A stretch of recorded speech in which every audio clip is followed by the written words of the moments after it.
Namanya adalah white coat hypertension ya, atau hipertensi jas putih ya.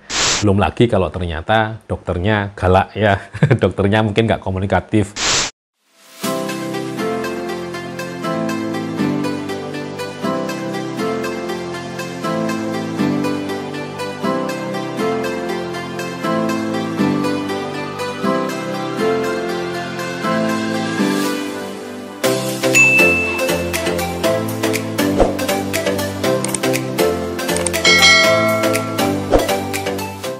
Assalamualaikum, ketemu lagi di channel Dr. Adit.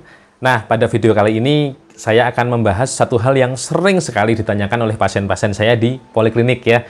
Ini tentang tensi atau tekanan darah. Nah, ini banyak sekali yang kemudian tanya atau heran atau bingung. Dok, saya itu kemarin ditensi di rumah, tensinya bagus dok. Misalnya 120/80 gitu. Atau ketika saya ditensi di puskesmas kemarin atau di klinik kemarin, itu tensinya nggak tinggi-tinggi amat, 140-an lah gitu. Tapi kalau ke rumah sakit, kenapa tensi saya mesti tinggi? Kenapa tensi saya jadi 160, jadi 170 gitu. Dan itu terus berulang seperti itu gitu ya. Nah, itu menarik untuk dibahas karena banyak sekali pasien saya yang menanyakan hal serupa dan juga mungkin banyak teman-teman di luar sana juga yang kemudian heran ya. Nah, ini fenomena semacam ini sebenarnya umum terjadi dimanapun ya, di mana-mana. Itu bahkan sudah diberi nama khusus, namanya adalah white coat hypertension ya, atau hipertensi jas putih ya. Nah, hipertensi ini terjadi biasanya ketika seorang pasien datang ke dokter, ke poliklinik atau di rumah sakit. Kemudian dia mengalami hipertensi tadi, tekanan darahnya jadi tinggi gitu. Padahal mungkin ketika dia nggak ke rumah sakit, ketika dia nggak periksa ke dokter, itu tekanan darahnya jadi normal atau mungkin tidak setinggi yang ketika di rumah sakit gitu ya. Nah, ini menarik. Faktornya sebenarnya penyebabnya banyak gitu. Terutama memang faktor psikologis yang dominan mempengaruhi. Jadi dari akar katanya dulu, orang-orang mungkin sudah nervous duluan, sudah takut duluan gitu ya.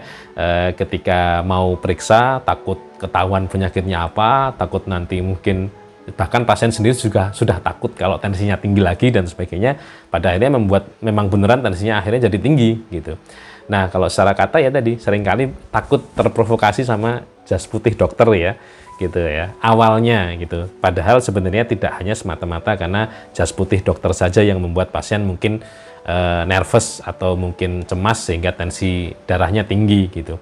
Karena kalau sekarang di era pandemi ini kan juga mayoritas dokter nggak pakai jas putih ya ketika praktek, tapi pakai alat pelindung diri yang lain gitu, pakai scrub seperti ini atau mungkin pakai gaun dan sebagainya. Jadi nggak ada lagi jas putih, tapi tetap saja tensinya tinggi karena memang bukan jas putihnya penekanannya, tapi seringkali pertama memang suasana rumah sakitnya yang mungkin kurang nyaman, mungkin juga karena antriannya yang banyak, mungkin juga pasien datang dari jauh ke rumah sakit untuk memeriksakan sehingga pasien capek di jalan, atau mungkin ketika di jalan mungkin hampir nyerempet orang, hampir ketabrak bis misalnya, jadi pasiennya masih deg-degan dan sebagainya. Itu pada akhirnya banyak hal tadi menyumbang proporsi pada kejadian kenapa kok tensinya bisa tinggi, padahal kalau di rumah tensinya normal. Nah, ini namanya white coat hypertension. Belum lagi kalau ternyata dokternya galak ya, dokternya mungkin nggak komunikatif, angker gitu ya, kalau ditanya cuma gitu kan. Jadi atau mungkin ketika pasien bertanya malah pasien dimarahin dan sebagainya. Nah, jadi banyak hal yang kemudian mempengaruhi kenapa kok tensi ketika diukur di rumah sakit menjadi lebih tinggi. Nah, kemudian pertanyaannya, apakah hal ini berbahaya? Nah, tergantung gitu. Tergantung dengan pertama, apakah hal itu terus terjadi atau tidak. Seringkali white coat hypertension ini terjadi pada pasien yang baru awal-awal ke rumah sakit karena belum familiar dengan kondisi rumah sakit, dengan antriannya, dengan kemudian prosedur pendaftarannya, terutama kalau mungkin pasien-pasien BPJS ya, mungkin agak perlu waktu, agak perlu berbagai macam berkas-berkas yang seringkali membuat orang-orang terutama lansia itu bingung ya. Oh, ternyata kurang berkas ini, terus kemudian gugup, panik, kemudian bingung, tensinya tinggi dan sebagainya.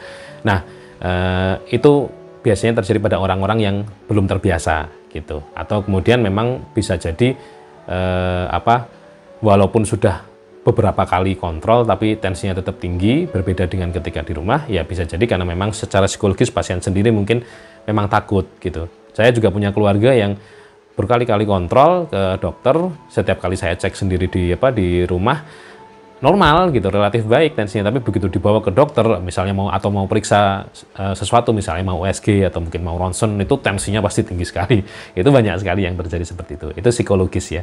Jadi tergantung apakah itu bahaya atau tidak. Kalau memang tensinya memang tinggi sekali, ya memang itu jadi warning ya, jadi perhatian untuk kita, bagaimana caranya agar tekanan darahnya tetap terkontrol. Ya pertama adalah yang paling penting adalah membuat pasien itu nyaman dengan kondisi pemeriksaan ya.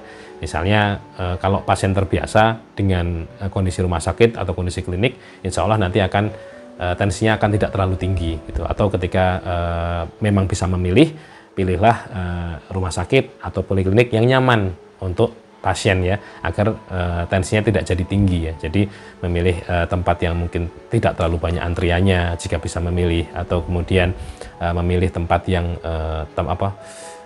tempat duduknya ketika mengantri itu nyaman dan sebagainya gitu. Jadi itu yang kedua juga memilih dokternya ya, memilih dokternya yang komunikatif, yang ramah, dan intinya nyaman, klik sama pasien, karena memang dokter pasien itu kan cocok-cocokan ya, ada satu yang cocok dengan dokter A, ada yang cocok dengan dokter B dan sebagainya.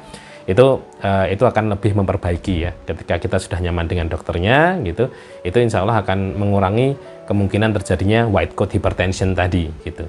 Nah itu, jadi itu ya penjelasannya kenapa kok beda antara tensi di rumah dengan tensi di rumah sakit. Tinggal bagaimana kita menyikapinya, membuat kondisinya nyaman, membuat kondisinya enak untuk kita, sehingga kondisi white coat hypertension itu tidak terjadi. Nah, sekian video kali ini. Mudah-mudahan teman-teman selalu diberikan kesehatan. Sampai jumpa di video selanjutnya. Wassalamualaikum warahmatullahi wabarakatuh.